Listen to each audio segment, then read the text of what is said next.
then mazano okuda chikora zvenewo class monitor wakandiudza vhiki yapera. Class monitor ndanyafambira porridge nechikora. Izvo. Zvezviraini riri kubika roti zadzira ndiro. Vhiki ino. Anoita kuti zadzire baba vakari. Asi mazuva ano zvazviri nani wava class monitor kusvika rokuri kunakidza. Class monitor vandada apa here. Ndakabvisiwa ini kwati akuda kusarudza montres nyuwani. Kwakabvisirwei futi?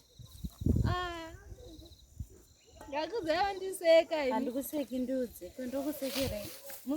Pane musi wakaenda miss kumeeting. Madam miss Mulilo vakati ndomboenda kumeeting kustaff room. Vakati ndinyore mazita evanhu vanoita noise, ema-noise makers.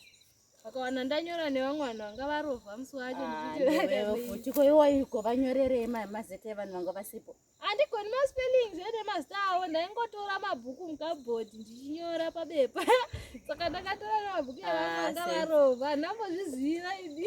Misi vakazviziva? Hauna kurohwa hako musi wacho? Vakandibvunza kuti kwewo kuti vanhu vaita noise vamwe vavanyora havapo, wani varovha, wani nhasi uchiti ndo vanga vaita noise.